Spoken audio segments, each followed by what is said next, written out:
Hello students, आज के video में आपका स्वागत है। आज हम देखेंगे मराठी अंतर्भारती इस पाठ्यपुस्तक का पाठ 13, जो कि एक कविता है शांति गीत। तो चलो देखते हैं कविता शांति गीत। सर्वप्रथम हम देखेंगे पाठ परिचय। इस कविता के लेखक है हाशम पटेल और जन्म इनका 1952 में हुआ। उत्तम वक्ते, कवी, सृष्टी सौंदर्याकडे संवेदनशील वृत्तीने बघणारे कवी। एक वक्ते हैं यानी भाषण करते हैं, कवि भी है, कविता करते हैं और सृष्टि सौंदर्य को अपने संवेदनशील वृत्ति से देखने वाले कवि हैं। चिंतनशील व अभिजात रसिकता ही लेखन वैशिष्ट्य। उनकी लेखन की विशेषताएं हैं कि वो चिंतनशील मन से कविताएं लिखते हैं और लिखान करते हैं और उनके लिखान में रसिकता भी है। विविध नियतकालिकांमधून लेखन। संग्राम हा कविता संग्रह प्रसिद्ध। उनके कविता के संग्रह का नाम है संग्राम। अब इस कविता में क्या बताया गया है? जग हे सुंदर आहे, हे सुंदर जग बघण्यासाठी मनुष्याच्या अंगी असणारा आळस व विकृती झटकून विज्ञानाची कास धरून क्षितिजाच्या पलीकडे झेप घेण्याची इच्छा प्रस्तुत कवितेतून कवि व्यक्त करत आहे। यानी कि जग यानी दुनिया बहुत सुंदर है और ये सुंदर जग देखने के लिए मनुष्य ने अपने आलस को दूर करके, बुरी बातों को छोड़ के वैज्ञानिक दृष्टिकोण से अध्यात्म के साथ क्षितिज के पार जाना चाहिए और क्षितिज के पार की इस सुंदर दुनिया को देखने का संदेश कवि हाशम पटेल इस कविता में दे रहे हैं। तो देखते हैं कविता शांति गीत। कविता का शीर्षक है शांति गीत। शांति गीत यानी शांति का गीत। पहले कविता पढ़ते हैं। क्षितिजाच्या पलीकडे झेपू चला चला रे, जग सारे सुंदर तिथे पाहू चला चला रे। मुक्त होऊ बंधनातुनी, जागे होऊ झोपेतुनी, टाकून देऊ आळसाला, जाळून टाकू रे विकृतीला। क्षितिजाच्या पलीकडे झेपू चला चला रे, जग सारे सुंदर तिथे पाहू चला चला रे। पुढे गेले सोबती, मागे राहिलो आम्ही मंदगती। आता उड्डाण करू यान गती, क्षणात अवकाशात रे। क्षितिजाच्या पलीकडे झेपू चला चला रे, जग सारे सुंदर तिथे पाहू चला चला रे। विज्ञानाच्या दृष्टीने, अध्यात्माच्या शक्तीने दाही दिशांत दुमूदुमू शांतीचे गीत रे। क्षितिजाच्या पलीकडे झेपू चला चला रे, जग सारे सुंदर तिथे पाहू चला चला रे। तो ये कविता पाठ हमने यहाँ कर लिया है। अब हम देखते हैं कविता का भावार्थ। बच्चों, कविता का भावार्थ देखने से पहले मैं आपको बताना चाहती हूँ कि इस कविता के जो शब्दार्थ हैं वो मैं लास्ट में, वीडियो के लास्ट में आपको बताऊँगी और टीपा भी बताऊँगी, लेकिन उसके पहले बीच बीच में जब भी कठिन शब्द आएंगे उसको समझाती भी जाऊँगी। तो चलो देखते हैं कविता का भावार्थ। पहला स्टांजा। पहली कविता की लाइनें हैं। क्षितिजाच्या पलीकडे झेपू चला चला रे, जग सारे सुंदर तिथे पाहू चला चला रे। बच्चों, नए पीढ़ी को आह्वान करते हुए कवि हाशम पटेल कह रहे हैं कि चलो हम क्षितिज के पार चलते हैं। क्षितिज यानी आकाश, जहाँ जमीन को टिका हुआ लगता है, ऐसे अपने को आभास होता है, वो जगह उसको बोलते हैं क्षितिज।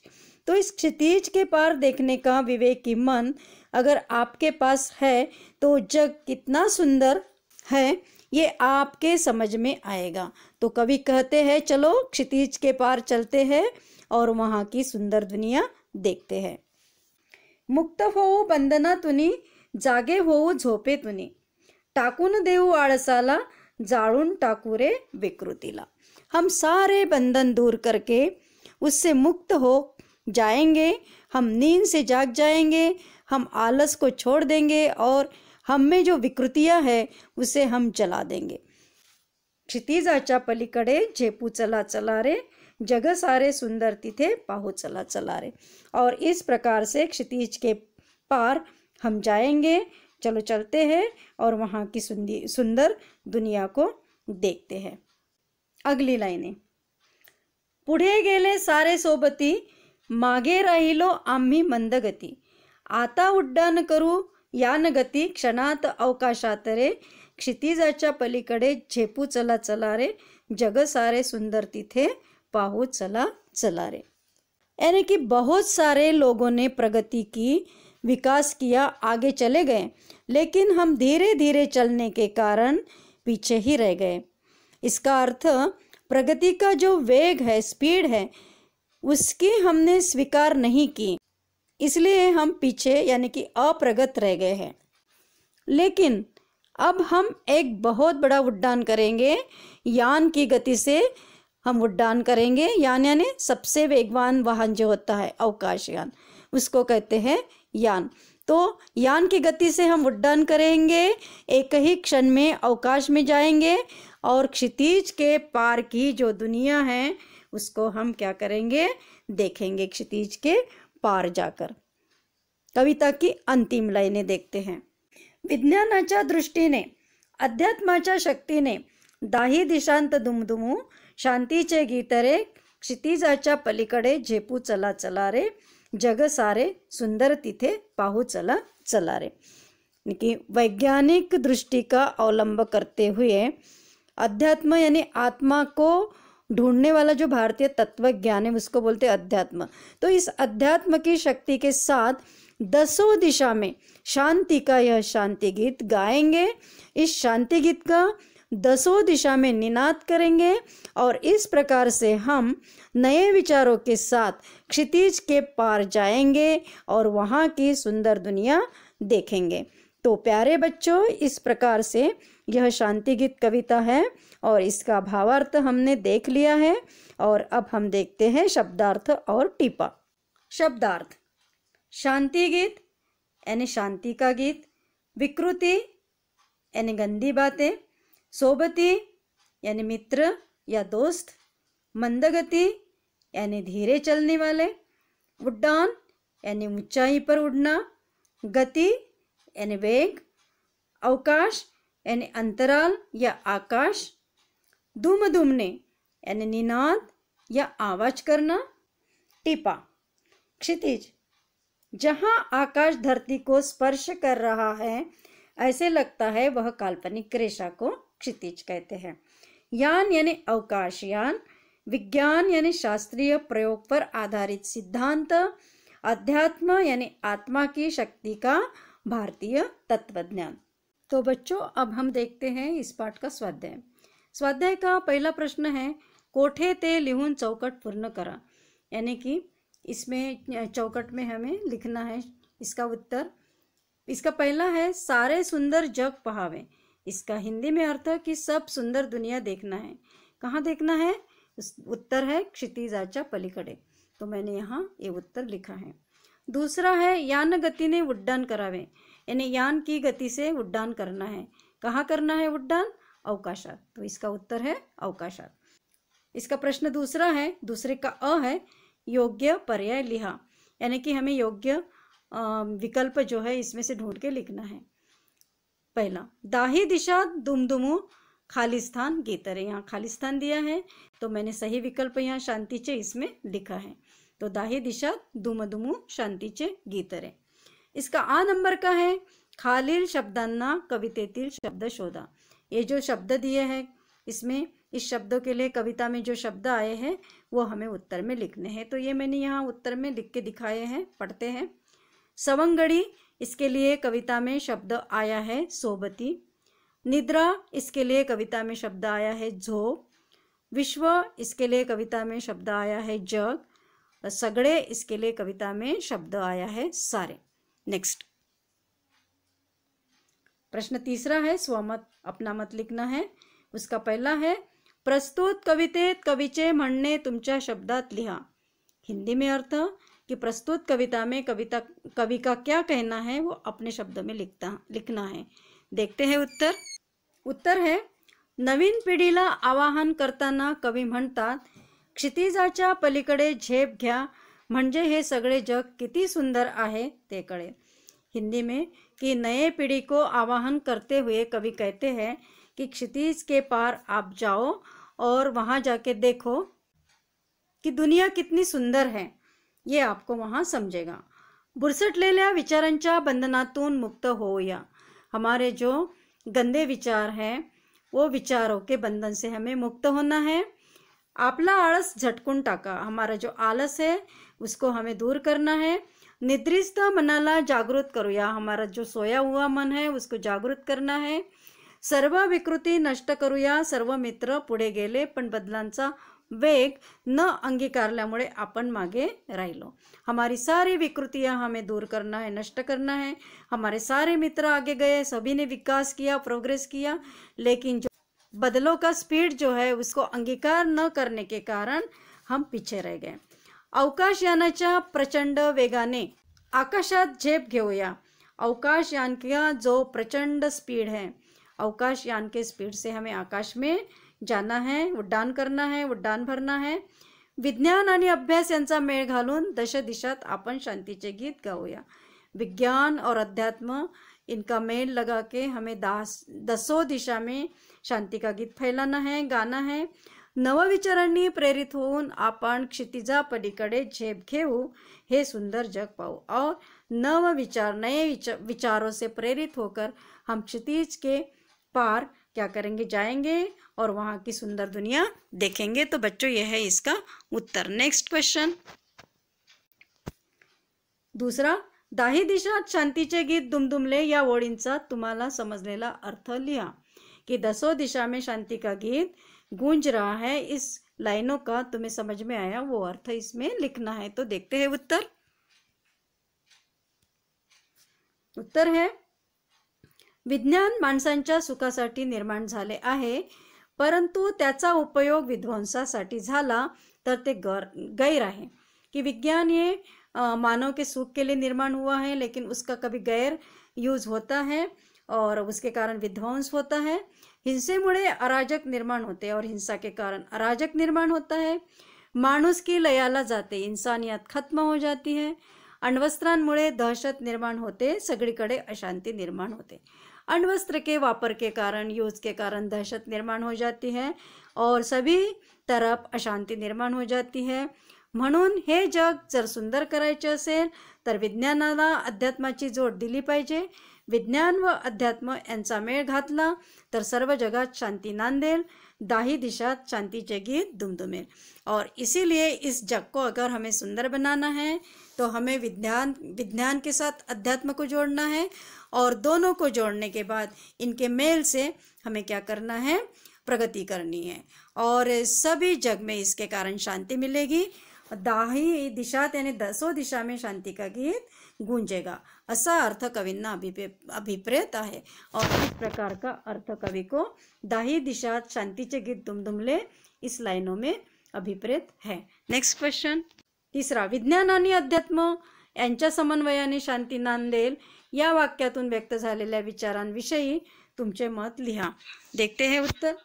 पहले इसका हिंदी में अर्थ देखते हैं। विज्ञान और अध्यात्म इनके समन्वय से शांति मिलेगी, इस वाक्य से व्यक्त हो गए विचारों के बारे में अपना मत बताओ। देखते हैं उत्तर। उत्तर है, विज्ञानामुळे भौतिक सुखाची प्राप्ति होते, विज्ञान के कारण भौतिक सुख की प्राप्ति होती है। तर अध्यात्म हे आत्मशुद्धि करण्याचे साधन आहे। तो अध्यात्म हे आत्मा की शुद्धि करने का साधन है। अहंकारामुळे विज्ञानाचा गैरवापर होऊ शकतो। हमारे अहंकार के कारण गैरवापर विज्ञान का हो सकता है, म्हणून अहंकार नष्ट करणारे अध्यात्म अंगीकारायला हवे और इसीलिए अहंकार नष्ट करने का अध्यात्म हमें आत्मसात करना चाहिए। विज्ञानाने तयार केलेले शस्त्र आंधळे असते, विज्ञान से किया हुआ शस्त्र, तैयार किया हुआ शस्त्र अंधा रहता है, म्हणून त्याला वापरणारी दुर्बुद्धी विवेकी करण्यासाठी अध्यात्माची अत्यंत गरज है। और ये शस्त्र अंधा होता है, इसीलिए उसको यूज करने की दुर्बुद्धि, ये विवेकपूर्ण होने के लिए अध्यात्म की गरज होती है, आवश्यकता होती है। काम, क्रोध, मद, मत्सर, लोभ व आळस हे माणसाचे 6 शत्रू आहेत। काम, क्रोध यानी गुस्सा, मद, मत्सर यानी ईर्ष्या, लोभ और आलस ये आदमी के 6 दुश्मन हैं, शत्रु हैं। त्यामुळे माणूस हिंसक होऊन विज्ञानाचा दुरुपयोग करू शकतो और इसके कारण आदमी हिंसक बन जाता है, विज्ञान का दुरुपयोग कर सकता है। त्यामुळे या 6 शत्रूंना काबूत ठेवणाऱ्या अध्यात्माची जोड विज्ञानाला आवश्यक है। इसीलिए इन 6 शत्रुओं को, कौन से 6 शत्रु? काम, क्रोध, मद, मत्सर, लोभ और आलस, इन 6 शत्रुओं को काबू में रखने के लिए अध्यात्म की जोड़ आवश्यक होती है विज्ञान को। यांच्या समन्वयाने जगात शांतता नांदेल। इनका समन्वय, इनकी जोड़ जब हो जाती है, जग में शांति निर्माण हो जाती है। तो ये हो गए विज्ञान आणि अध्यात्म, इनके समन्वय से शांति कैसे मिलेगी, इस वाक्य में जो विचार व्यक्त हुए वो हमने देखे हैं। नेक्स्ट क्वेश्चन देखते हैं। भाषाभ्यास। भाषाभ्यास में हम विराम चिन्ह का क्या महत्व है देखेंगे। खालील वाक्य वाचा व अभ्यासा। कहते हैं कि नीचे दिए गए वाक्य पढ़ो और उसका अभ्यास करो। पढ़ते हैं। पहला है आवडले का तुला हे पुस्तक। पहला वाक्य है आवडले का तुला हे पुस्तक, यानी तुम्हें पसंद आया क्या पुस्तक। देखो इसमें कोई भी विराम चिन्ह नहीं दिया हुआ है, सिंपल वाक्य, ना फुल स्टॉप दिया, ना प्रश्नार्थक चिन्ह दिया, ना उद्गारवाचक, कुछ भी नहीं है। वैसे ही दूसरे वाक्य में पढ़ते हैं। जया म्हणाली हो जेवणानंतर मी सर्व गोष्टी वाचणार आहे। इसमें भी कोई भी विराम चिन्ह नहीं दिया है। तीसरा वाक्य पढ़ते हैं। वडील म्हणाले ज्ञानेश्वरी कुणी लिहिली तुला ठाऊक आहे का। इसमें भी कोई भी विराम चिन्ह नहीं है। वरील संवाद वाचताना वाक्य कुठे संपते, प्रश्न आहे की उद्गार आहे, हे काहीच कळत नहीं। यानी कि वरील यानी ऊपर दिया हुआ ये जो संवाद है, ये पढ़ते हुए वाक्य कहाँ स्टॉप होता है, प्रश्न कहाँ पूछा है, उद्गार कहाँ है, कुछ भी समझ में नहीं आ रहा, क्योंकि इसमें कोई भी विराम चिन्ह का उपयोग नहीं किया है। कारण या वाक्यात विराम चिन्हे नाहीत।